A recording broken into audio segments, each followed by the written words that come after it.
Vocês têm curiosidade de saber como uma série é idealizada? Então eu vou matar um pouquinho dessa curiosidade hoje falando sobre a série, uma das séries de maior sucesso da Globoplay, Os Outros.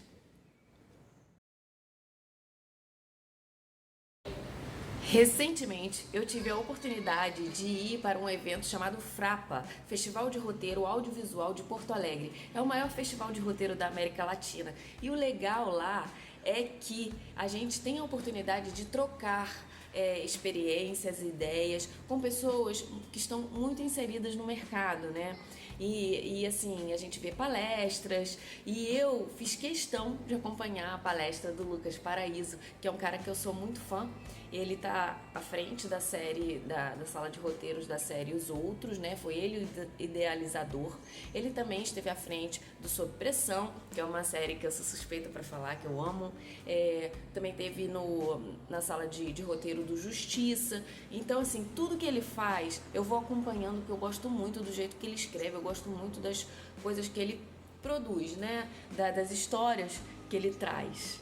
O Lucas Paraíso estava escrevendo Sob Pressão quando ele recebeu essa proposta da Mônica, né, que era Mônica Albuquerque, que era chefe do DAA na época, que é o departamento artístico da Globo.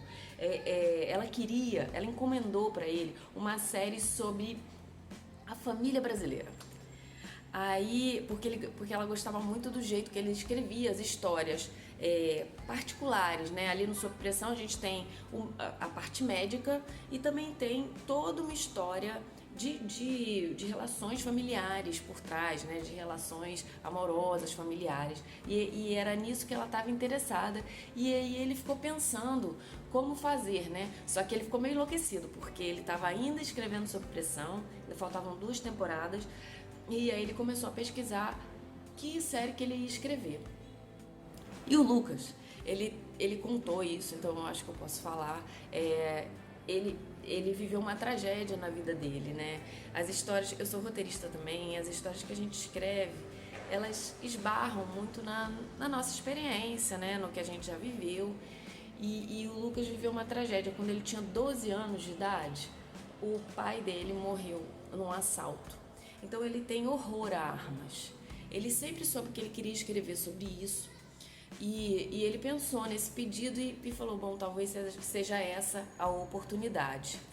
E ele começou a pesquisar referências e ele pensou, é uma série sobre família, mas eu também quero trazer esse conflito, essa coisa incômoda. Então ele pegou 2 referências que são absolutamente díspares.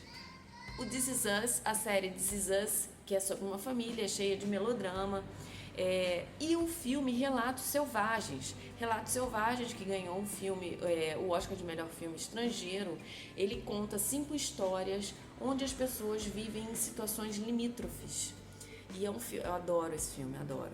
E eu acho que vale a pena vocês verem. Mas quando ele pensou, o Lucas Paraíso pensou nessas 2 referências, ele pensou, meu Deus, são muito distantes, né? Que tipo de história vai sair daí? E ele começou a pensar, a bolar a história. No início, ele conversou muito com a Fernanda Torres, que ela está acreditada como sendo uma das roteiristas mesmo, porque nesse início ele ainda não tinha uma sala de roteiro, ainda não tinha recebido o ok para desenvolver a história, mas ele tinha que ir desenvolvendo, porque o processo é o seguinte: normalmente os roteiristas, ou que são autônomos e tal, eles escrevem uma bíblia. O que é uma bíblia? A bíblia é um documento que você tem a sinopse da história, para onde para onde vai cada episódio, o perfil dos personagens, o que você pensa em fazer no arco da primeira temporada, no arco da segunda temporada. A gente escreve isso, mostra pro produtor e depois ele normalmente dá os seus pitacos e dá o sim ou não. O Lucas Paraíso, ele já é um cara contratado da Globo, né? Então, na época que a Globo encomendou, ele começou a pensar, o processo dele foi diferente, ele faz diferente mesmo, ele pensa na história, mas ele não escreve toda como que a série vai. Ele escreve primeiro o piloto. O que é o piloto? É o primeiro episódio. Ele coloca na cabeça o que ele quer contar e ele escreve o primeiro episódio. E aí eu tava falando da Fernanda Torres. A Fernanda Torres teve uma participação importante porque ele começou a contar para ela o que ele queria e tal, eles começaram a pesquisar e ela escreveu um conto entre esses dois, que era um conflito de dois adolescentes num condomínio. O Lucas também já queria falar sobre condomínio, né, os condomínios e os conflitos que acontecem nesses condomínios. E quando a Fernanda Torres escreveu, ele falou: nossa, esse é um bom ponto de partida dessa história. E aí ele foi e escreveu esse piloto. Com o piloto na mão, o primeiro episódio na mão, ele começou a mostrar, né, para os produtores e, na época, o encarregado do departamento de roteiro, né, da Globo inteira, era o Silvio de Abreu. Ele adorou o piloto, mas aí falou assim pro Lucas: mas e daí? E aí? Agora você atingiu um patamar muito ótimo nesse primeiro episódio, pra onde você vai com essa história? Aí o Lucas: meu Deus, pra onde eu vou com essa história? É difícil, gente, eu tô falando. Aí ele desenhou um pouco, né, de como é que seriam os episódios, até receber o green light, né, até receber o ok para ele montar a sala de roteiro dele. E aí, quando você monta a sala de roteiro, o que acontece? Todo mundo começa a pesquisar e entrar e dar ideias para essa história, e as pessoas se reúnem para poder ver aonde é que essa história vai. E muita coisa do que tinha sido pensado antes é melhorado, é mexido, mas é tudo em prol da história ficar boa, né? E uma das preocupações maiores que o Lucas tinha com essa história era o tom. Que tom essa história vai imprimir? Porque justamente ele pegou duas referências muito díspares, que é o This Is Us e o Relatos Selvagens. Aí ele pegou o piloto e mostrou pra Luísa Lima, que é a diretora da série. Aí pediu pra ela ler e ver, né, o que ela achou. E ela gostou muito. E ela trouxe outras referências, né, como por exemplo Parasita. O filme Parasita, que também é um filme que quase muda de gênero no meio, né? Então é um filme que tem um tom muito particular. Essa era uma das preocupações do Lucas Paraíso, né? E é tão legal que eles atingiram uma ideia do que seria a história de uma maneira tão forte que eles conseguiram, da sala de roteiro, passar essa ideia para a direção, que passou essa ideia para toda a equipe, né, direção de arte, tudo, e eles conseguiram, cada departamento, e isso é o audiovisual bem feito, né, porque o audiovisual é a coisa mais coletiva que existe, porque um escritor não faz um filme sozinho, um diretor não faz um filme sem roteiro, e assim...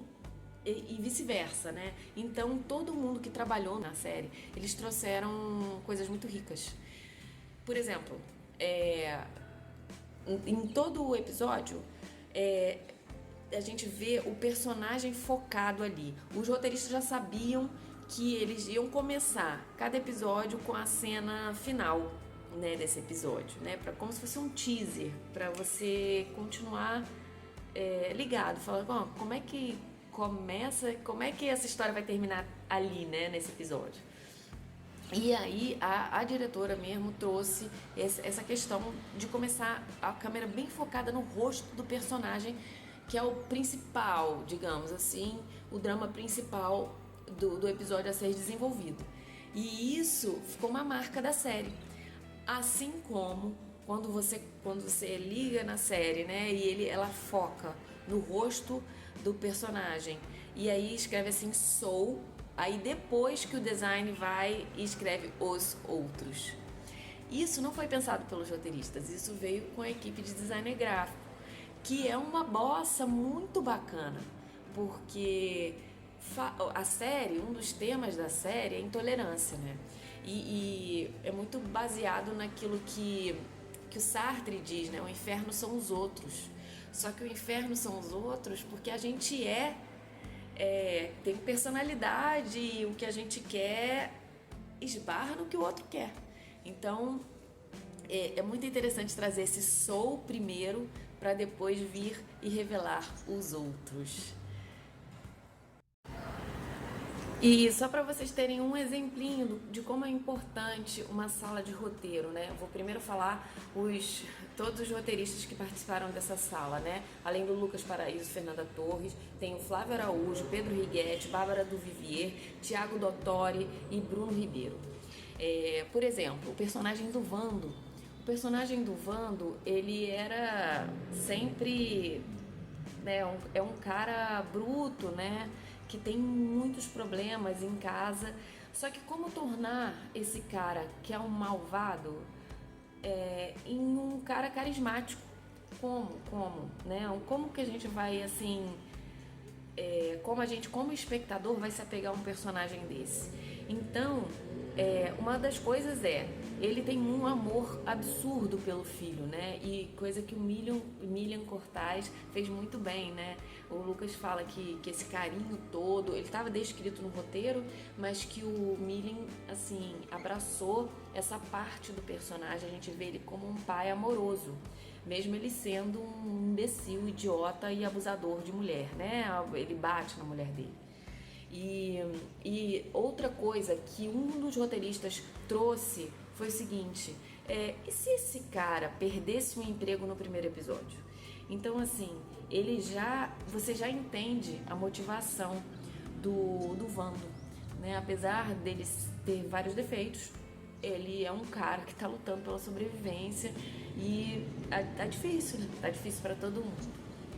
Então essas ideias vão somando e são importantes para a gente ter o produto final, né?